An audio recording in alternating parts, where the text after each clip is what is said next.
voici la chronique anticoloniale de Niels. Alors, bonjour Gisèle, bonjour Roxane et bonjour à tous. Bonjour. Donc, 1er novembre 1954, date du déclenchement de la lutte armée pour une Algérie indépendante. Comment mieux rappeler la lutte du peuple algérien qu'en évoquant le parcours d'un militant? Mohamed Mechati est né en 1921. Il a grandi dans le vieux quartier de Constantine, où son père confectionnait des chaussures. La misère était extrême, mais la vie se passait dans des conditions extraordinaires entre toutes les familles voisines, dans l'entraide lors des fêtes ou quand la maladie et la mort frappaient.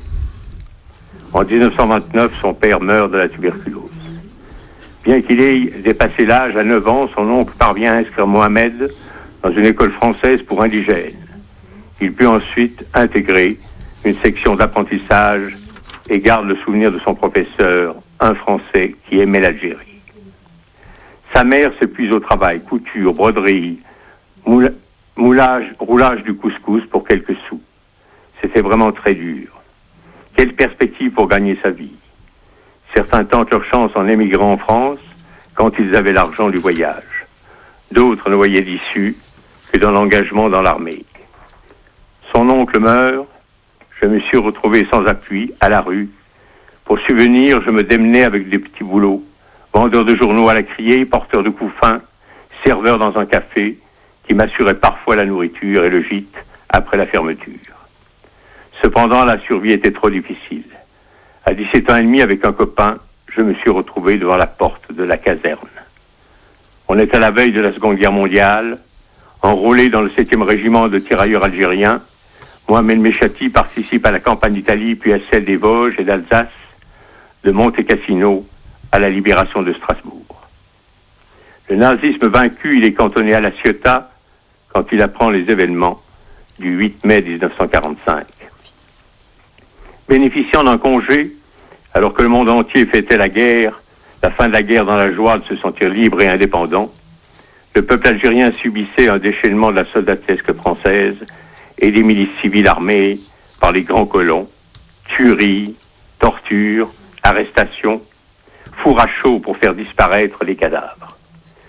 Sa décision fut immédiate.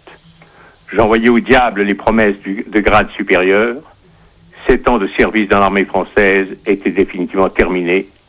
Je demandais ma mise en liberté immédiate. Une autre vie commençait. Avec une énergie entièrement motivée par la nécessité d'aider mon peuple à se libérer. Mohamed Mechati rejoint le parti du peuple algérien qui va devenir, en se légalisant, le mouvement pour le triomphe des libertés démocratiques. Cette légalisation du parti s'accompagne de la création de l'organisation spéciale, l'OS.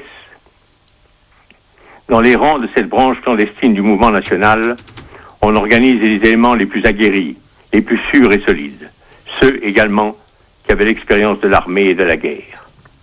Intégré dans l'OS, il devient chef de zone dans l'Algérois. Dès lors, il s'appelle Mansour. En ce temps, on ne voyageait pas à sa guise dans notre propre pays.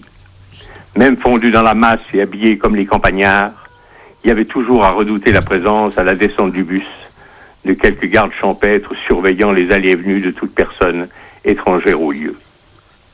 Lors de la répression qui frappe l'Ouest suite au hold-up de la poste d'Oran, Mohamed Mechati échappe de peu à l'arrestation. Après être resté plusieurs semaines sans sortir de sa cache, il reprend son activité militante dans le sud oranais. Après 2 ans d'engagement intense, atteint à son tour de tuberculose, il demande à être remplacé. Soigné mais non guéri, il est chargé de réorganiser l'OS dans le Constantinois. C'est dans ce moment, alors que de graves dissensions divisent les Algériens, entre partisans de Messaliadj, centralistes au sein du MTLD et neutralistes, qu'en juin 1954, Mohamed Mechati est convoqué pour participer à une réunion dont il ne connaît pas la teneur. Il s'agit de la réunion dite des 22 qui va décider du déclenchement de la lutte armée. Il y a unanimité des participants d'engager la lutte de libération nationale.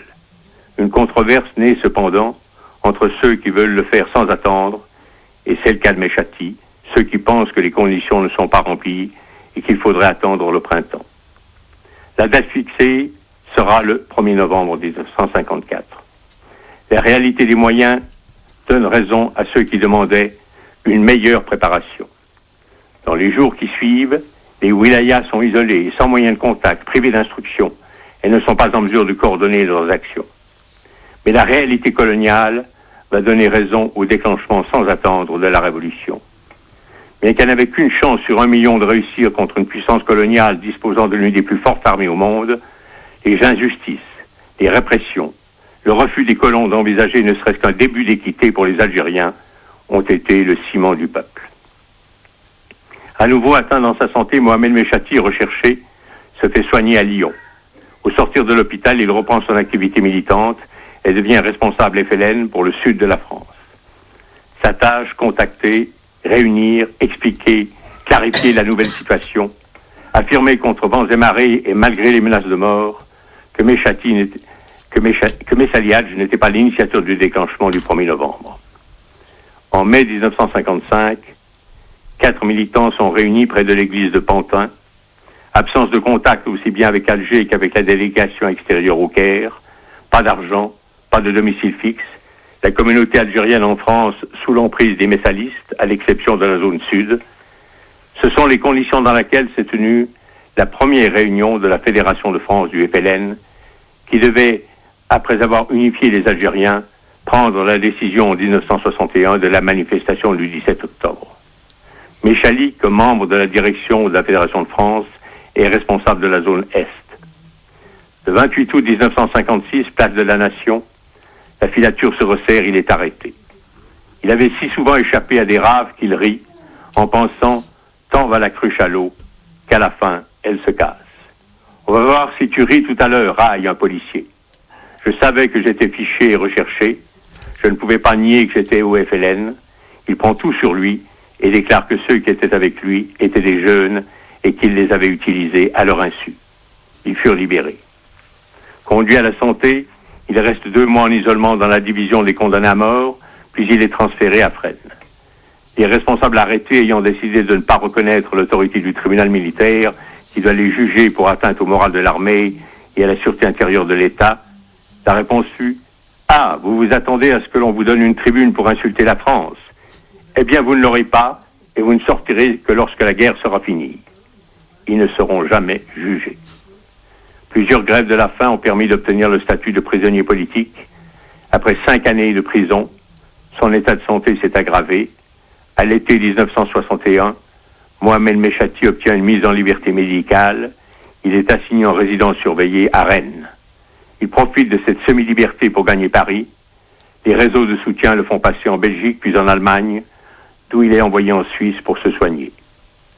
10 années de clandestinité aux abois, la prison et les grèves de la faim m'avaient complètement délabré.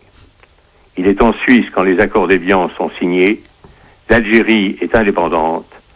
Sans l'abnégation militante de Mohamed Mechati et de celle de tous ses frères, sans l'esprit de sacrifice de tout un peuple, rien n'eût été possible. Merci. Merci beaucoup. Bonne émission. Merci beaucoup, Nils. À très bientôt. À bientôt. Bon travail. Porte-toi bien. Au revoir.